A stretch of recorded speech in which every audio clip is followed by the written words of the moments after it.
Hi everybody, welcome to the fifth episode of the FAQCrew DM chat. Um, sorry, technical problems. Okay. And my guest this time will introduce himself right now. Hey, my name is Ryan Charaba. I live in Hawaii, and I'm currently dungeon mastering Curse of Strahd for 5th edition Dungeons & Dragons. That's awesome. So tell me, how did you get into role-playing and dungeon mastering? I got into role-playing years and years ago. Spent the night at a friend's house when I'm like 13, and he taught me how to play, and then I got out of it for many years, and then I got back into it playing probably about 6 or 7 years ago. Okay. And then I played for like a good 3 or 4 years and then took another break. You know, groups break up. They're kind of hard to form sometimes. Yeah. And then recently, about a year ago, I got the itch to do it again and trying to put a group together and who's going to Dungeon Master, who's going to Dungeon Master. And finally I was like, you know what? I'm going to do it. I've been playing long enough. Let's just do it. So I started doing it about 6 months ago and I've been doing it about once a week since. That's pretty cool. So, compared to many other DMs I've talked to on here, Critical Role actually had nothing to do with it. Okay. It's all good. Yeah, I mean, there are many people who started DMing because of Critical Role, which is, I think, awesome that a show can impact players or people to try something new. Well, I could actually, it was because of his show. Glass Cannon Podcast is the one that I listen to. Yeah. I haven't really gotten into Critical Role much. Glass Cannon Podcast, I started to listen to them about a year ago. Okay. And they're just, I don't know, you should definitely check it out. And because of them, me and a buddy both listening to them, we're like, we need to get back into this. And so those guys, I'll throw a little plug out to them, definitely. Sure, great. So currently you're running Curse of Strahd, which I will start on Saturday as well. Fantastic. Dude, love it. Do you usually run modules like that, or are you into world building as well? Nah, I haven't started world building yet. I mostly do modules, but most of the time also I tweak a lot of stuff in-game for my own flavor. But I think that's kind of the idea. And change up, like I'd say probably the first session I had written like my own dungeon and kind of like side thing, just to kind of add a little more depth to a certain thing, an item find that they were going to find that was supposed to be just kind of laying around. And I just thought that was a little too easy, so I built some stuff for myself. So. Okay, so do you let your players' ideas influence the game? So if they have an amazing backstory or a great idea in-game, do you build around that? Yeah, absolutely. So when I first start to DM a session, the first session or like session 0, we'll get together and I'll say, hey, this is what we're going to do, and go. We'll roll characters together, we'll kind of build backstories together. So if one or two of the players kind of want to link up early and kind of come in together that way, and I think it's super important to kind of flesh those out so that those character lines do affect the story, because then the characters are going to be more engaged, the players are going to be more engaged, and it's more fun for everybody at the table.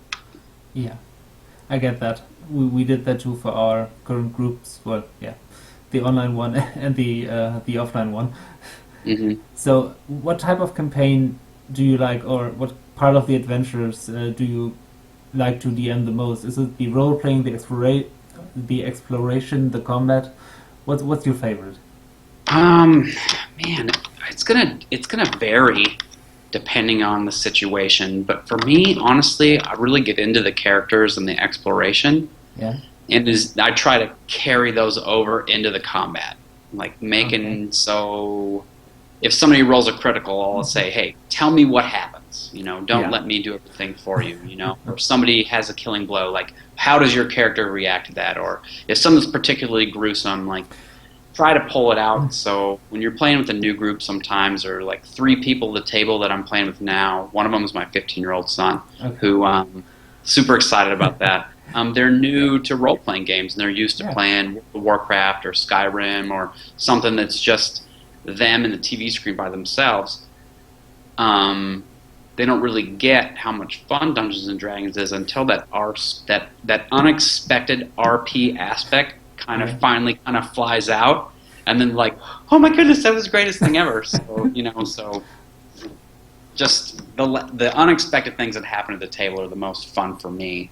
And as a dungeon master, you prepare all this stuff, and you're like, oh, I've got this plan. The characters are totally going to go this way, and then they completely take a hard left turn on you, and they end up somewhere completely. And you're like, I need like 30 seconds just to think about this for a second. So it's the most favorite part to me, is because you never know what's going to happen. It's like a new episode of your favorite TV show that you've never seen before, but it's happening right in front of you. Yeah. That's the best. That's absolutely the favorite to me.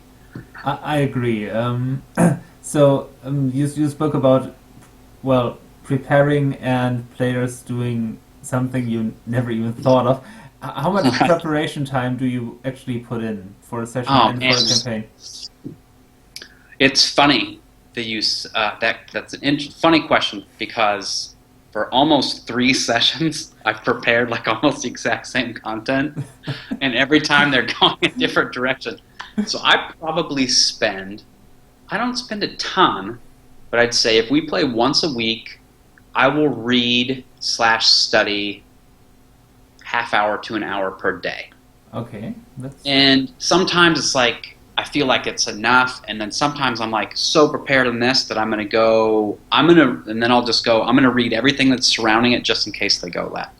And so I would say, I don't know, 5 hours a week-ish. So about how long do you play per session, roughly? We play for 6 hours. Okay, so it's kind of the 1-to-1 ratio of preparation to playtime. Yeah, 1-to-1 sounds pretty perfect. Yeah.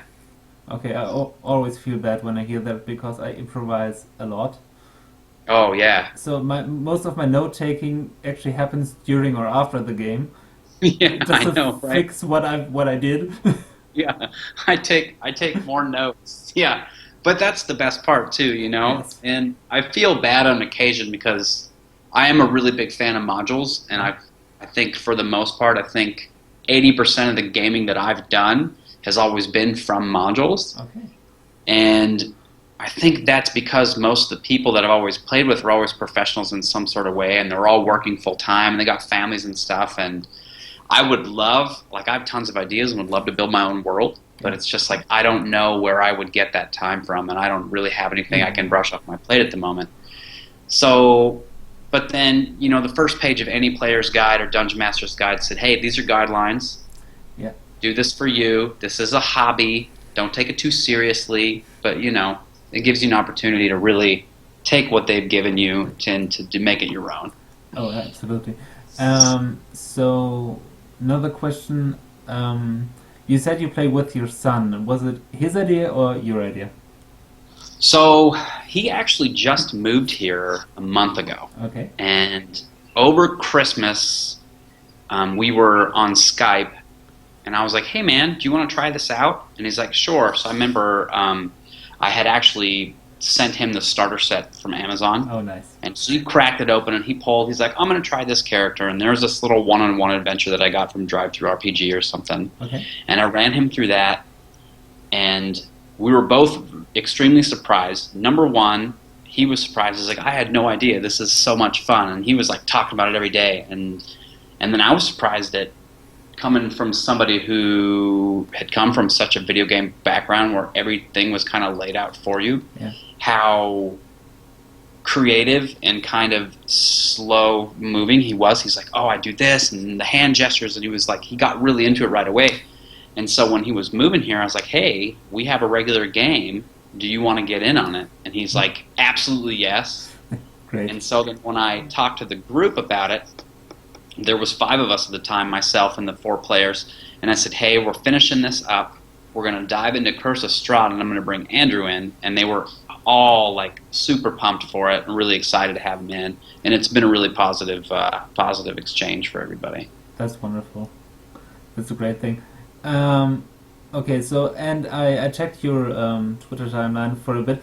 You recently killed a player, I read. Yes. How do you deal with player death? Is it a big thing for you, or? This was a huge deal for me because, number one, it was the first time I'd ever done it. Okay. So, like I said, I've only been a dungeon master. I dungeon mastered for a couple of years ago for maybe like a month, and this has been the first. I've been going for 6 months straight. Yeah. And this is the first time that it happened. and I have 2 other DMs at the table. It's 2 other DMs and then 3 new players. There's 6 of us total. Okay. And I remember I was like kind of trying to push the party, like, you guys need to run, like, you guys are going to die. It's like you walk in a door, you pick 3 doors, and the ones you're definitely going to die, the one's easy, and they just walked into the wrong door. And not only did they walk in, they kicked it in, you know. So it was like, oh, this is going bad. And so I kind of I was trying to push him away. And then the other guy, who is one of the players but also Dungeon Master, me and him had a talk about this a while back, and he's like, if you're fighting, he's like, if chaotic evil characters are in the module, it's your duty as a Dungeon Master to play them chaotic evil, you know, to like go out of your way to actually, you don't want the players to die, but the bad guys should want them to die. Mm-hmm.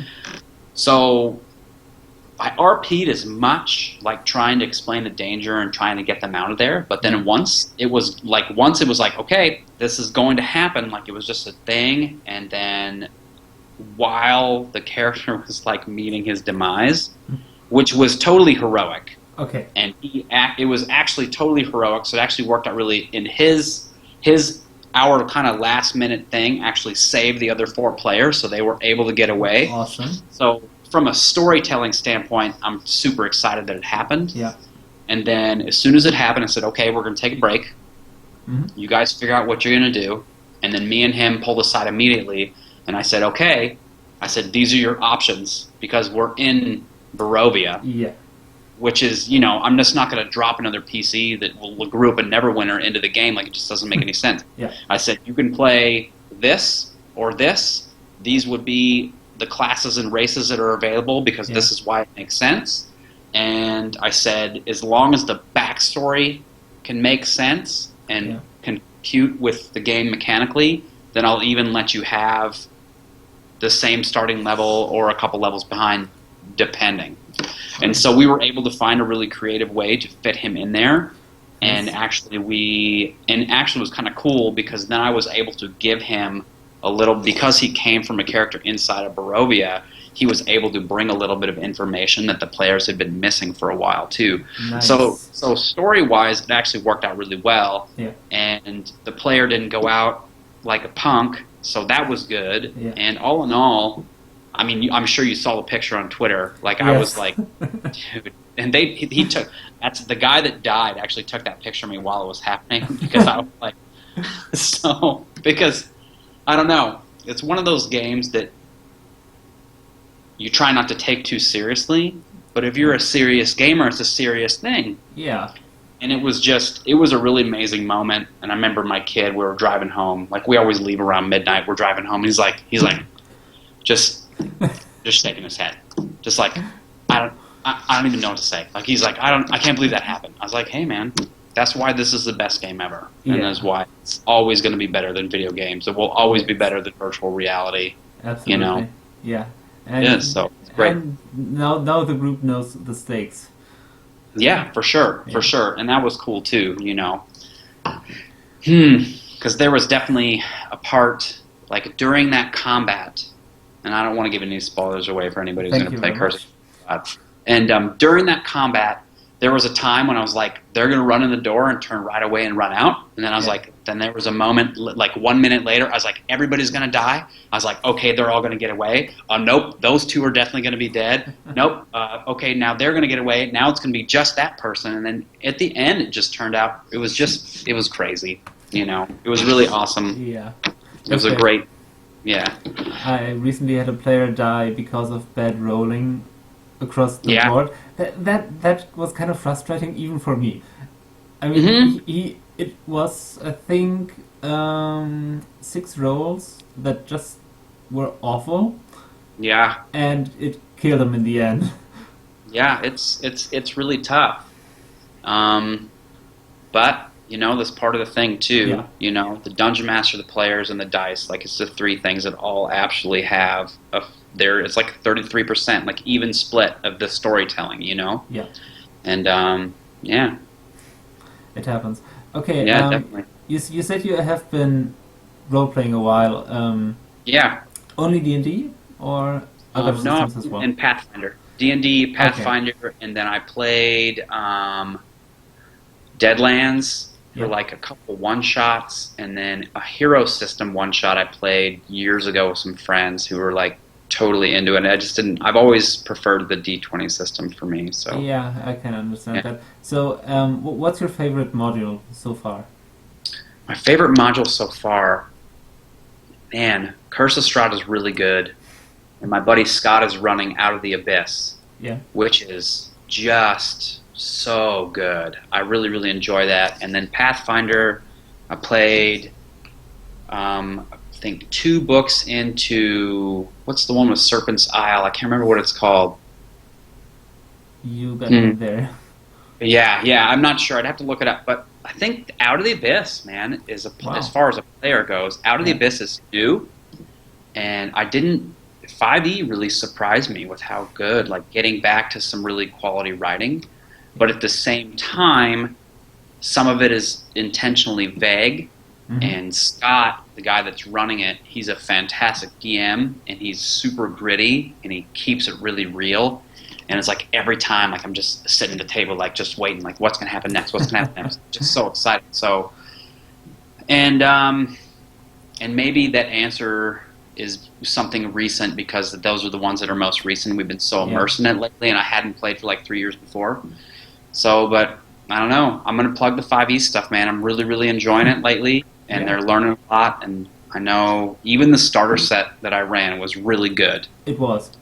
It was very good. I was really impressed with it. So I'm going to give those guys some credit right now. That's going to be my answer. Absolutely. They really deserve it. I mean, I've been role-playing and DMing for 15 years now. Nice. Pretty much continuously, and I've never run a module. Oh, really? Never. And nice. Curse of Strahd will be the first one. Oh, dude, it's so good. Because I'd be interested to talk to you about it afterwards, because there's some stuff that's, because it's so sandboxy, and I'm like, there's the major questions that I have about it that we should talk to offline. That way we're not giving too much stuff away about it. Would be fantastic. Yeah. Absolutely. And actually I just intended to scavenge from it. I take sometimes modules and this is nice and this I can use, but I started reading it. It was like, it's so good. It's that so good. And every moment is tied to something else. Like everything is so just well put together. And the same guy that wrote that, I believe, had a major part in the Out of the Abyss as well. Okay, and, nice. Yeah. And so Out of the Abyss is definitely worth a read as well too, because I absolutely plan to run that after we're done with it. Yeah, it's on the shelf, so maybe I'll do that in the future. Okay, so now I'd like you to tell me a favorite anecdote from DMing and role playing. Favorite anecdote? Yeah. Okay, this was really good in one of the Pathfinder campaigns. That this might be more of a long story than an anecdote, but. Until the Hobbit movies came out, I could not stand dwarves at all. And the Hobbit movies, bless their souls, reinvented them and, like, I guess represented them for me, and now they're like one of my favorite races. Okay. But up until this point, I hated dwarves. And so during this one adventure we were playing in Pathfinder, me and this guy, he was a dwarf and I was a human, and we couldn't, like, I intentionally didn't get along with the guy. Yeah. And then just like Legolas and Gimli, we formed a bond throughout the adventure. Nice. So part of my backstory was that I was like former military, now mercenary, right on. And my sergeant had passed this book to me called the Brethren Codex. Or the Bro Code, right? Yeah. And so we had a blog along with our game that we would go on, because there were 6 players, counting the Dungeon Master, and every week, we were all professionals, so one of us, I can't make it tonight, so we would just go on. So we would all, in character, type what went down the week to keep everybody informed. Nice. And it ended up going in this really funny direction about this Brethren Codex. So we're taking the actual Bro Code, if you're familiar with the book. I am. And then we were like rewriting it old script style. Nice. And so that was just one of the most fun things that we ever did. And it's funny because I remember that adventure being so different because it was all about the comedy almost. Yeah. Or the ones that I'm running lately, like Curse of Strahd and playing in Out of the Abyss, are like, they're dark, man. Yeah. Dark, like just trying to scrape by and survive. So Yeah, that would be the first thing that pops to mind is that relationship that we built over something that was made up in a completely different media setting Yeah. that just turned into something really funny. So Sounds great. yeah. So, any favorite DM anecdote? Favorite DM anecdote? Every once in a while, like if I'm completely stumped, I'll honestly just tell the players, like in character, be like, you know what, that's referred to in chapter 7, and I'll get back to you later, or something like that, you know? Just at the same time, like just keeping it real. Or I have in the starter set, one of the goblins that they picked up and captured was a no-name person that I actually named Jerry the Goblin. And it turned out that he was like the nephew of a goblin mob boss. So throughout the campaign, like this goblin mafia was like trying to put hits on him the whole time. Nice. So just silly little stuff like that, you know. And normally it's player driven. The player's like, well, they'll ask some random question. It's just so the anecdotes come from like, this isn't in the book, and whatever comes out, and now we're just going to roll with this. Yeah. And so then there's one thing that, and this isn't a spoiler per se, but the toy maker in Strahd, like the first 5 sessions, they kept hearing the stuff about the toys, and they were convinced that it was something that I'd made up. Oh, you know? Really? Yeah, they were like, oh, this toy maker's just something he's making up. He's just messing with us. And then they finally went to visit him. I was like, I didn't make that up. That's a real guy. Yeah, you know? he's in there. So, yeah, he's definitely in there, and he's priceless, too. He's a really cool character. Okay. And, anecdote, I don't really have anything specific, but just the funny stuff that the players make you make up on the run is the best. So. Okay, so to come to an end, do you have any advice for DMs out there or people who might want to try their hand at DMing but aren't sure yet? Number one, the starter sets for either Pathfinder or 5e. They're both great. They're both really, really detailedly written. The stat blocks are all right there and together, and it's super cheap. And number one, read the first page of the Player's Handbook and the first page of the Dungeon Master's Handbook that says these are guidelines, and nothing's set in stone, and then there's no fear. And then the first time I sat down with the group, I was like, hey, this is my first time. I absolutely want to do this, and if you guys want to do this with me and want to have this a learning experience together, then cool. And then it would just be, with that thing being said, just finding the right group, you know, finding people that are excited about it like you are. And then I remember two games ago, I had planned this thing and then went through and ended up kind of skipping right over it without noticing. And then, like, after the game was over, I was like, man, I totally forgot this thing that I wanted to put in. And, like, if you wouldn't have said anything, they would have never noticed. You know, they would have never known. So mistakes are going to be made. And, you know, that's just like you said, you write your notes. Like, hey, what's the rule for that? I don't know. This is what we're doing. I'm making a note about it, and we'll look it up later, like, just moving forward. So, and just take your notes and just be better the next time. Every single time I do it, I'm a little better than I was before. And I have a little more fun every time I do it. So get out there and just, if you want to do it, just do it. It's totally worth it. And it'll make you a better player, too. I agree. Sure. All right. Thank you very much, Ryan. That was great fun. And thank you. Good luck in, well, you enjoy Barovia, and good luck to your players. Yeah, man. I'll talk to you later, brother. All right. Thank you very much. Bye-bye. Cool. A lot.